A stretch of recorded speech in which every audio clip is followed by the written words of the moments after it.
On va utiliser GeoGebra, qui est un logiciel gratuit que vous pouvez installer sur votre ordinateur pour donc tracer le graphe d'une fonction.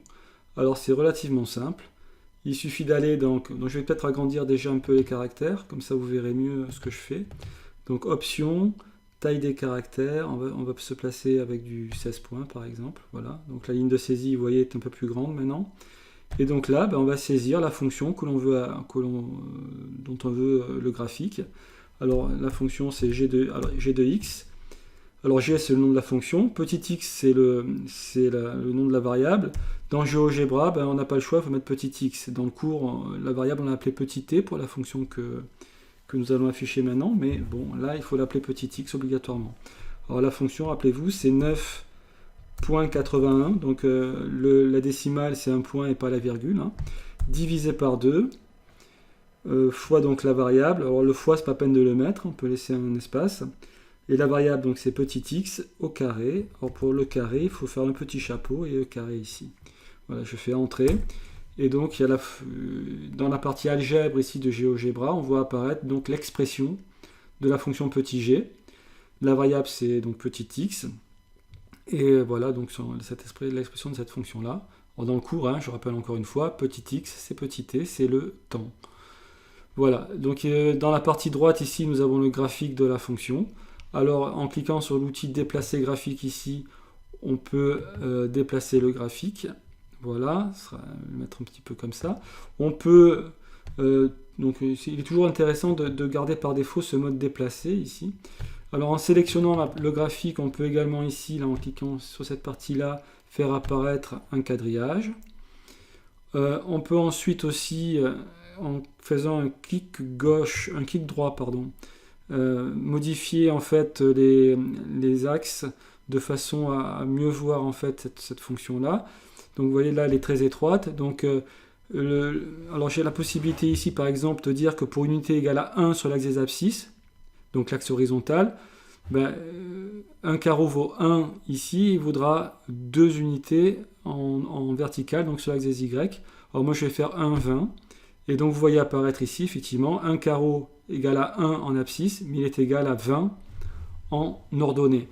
Et donc voilà la fonction donc petit g et sa représentation graphique ici. Alors pour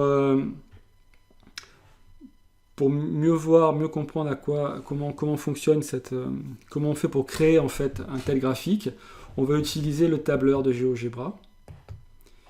Et alors donc le tableur est ici, est affiché maintenant ici.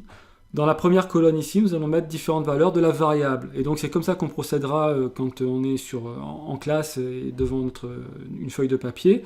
On va d'abord créer un tableau de valeurs de la fonction et à l'aide de ce tableau ensuite construire le graphique.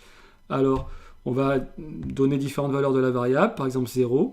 Alors ce qui peut être intéressant, c'est de cliquer sur f de x ici, qui permet de voir un petit peu comment ça fonctionne. Alors, je vais, dans la ligne suivante, en fait, entrer ce que j'avais dans la ligne précédente, et je vais dire que, par exemple, à chaque fois, j'ajoute 0,5. Et donc, vous voyez apparaître ici, donc c'est 0. Et là, c'est ce que j'avais dans la case précédente, plus 0,5. Je peux propager cette définition, comme cela, et arriver donc à un tableau, et donc automatiquement donner les autres valeurs de la variable, avec un incrément de 0,5 à chaque fois. Donc j'ajoute 0,5 à chaque fois pour passer d'une ligne à la ligne précédente. Et quand je clique par exemple sur une case, je vois apparaître donc le nom de la case ici, c'est la case A11, et je vois apparaître ici la formule qui se trouve dans cette case, et la formule c'est ce qui me permet de calculer la valeur 5. La valeur 5 c'est ce qu'il y a dans A10, 4,5 plus 0,5. Donc vous voyez un petit peu comment ça fonctionne. Alors dans la deuxième colonne, la colonne B, je vais donner maintenant de calculer les images des variables qui sont donc sur la colonne A, donc les images par la fonction petit g. Et donc je vais dire qu'ici, qu'est-ce que j'ai? J'ai quelque chose qui est égal à petit g, le nom de ma fonction, et entre parenthèses, je vais mettre la variable.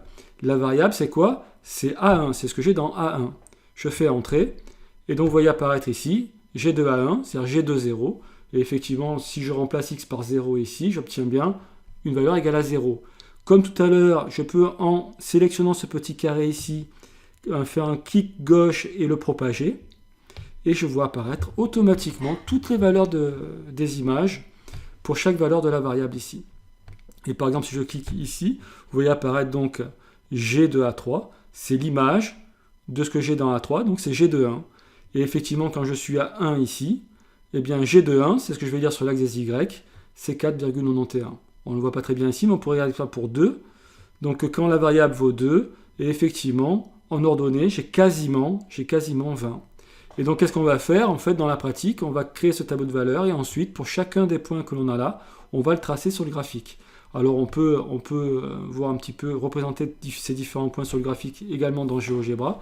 Alors ça, c'est très facile à faire. On va sélectionner tous les points. Donc, chaque ligne, c'est un point avec ses coordonnées, abscisse ordonnée. Et alors, en cliquant, faisant un clic droit, je vais pouvoir créer une liste de points dans GeoGebra. Et automatiquement, quand je crée une liste de points dans GeoGebra, eh bien, sa liste de points apparaît dans la partie algèbre ici. Et chaque point est représenté dans la partie graphique de GeoGebra. Et évidemment, tous les points que j'ai là sont des points qui sont sur le graphique, puisque ce sont des points dont l'abscisse, c'est la variable, et dont l'ordonnée, ben, c'est l'image de la variable. Donc, c'est bien un point qui appartient, qui est sur le graphique. Voilà, donc, alors je peux également ici, plutôt que d'afficher pour chaque point son nom, je peux ici donc choisir, cliquer sur clic droit propriété, donc pour les points, hein.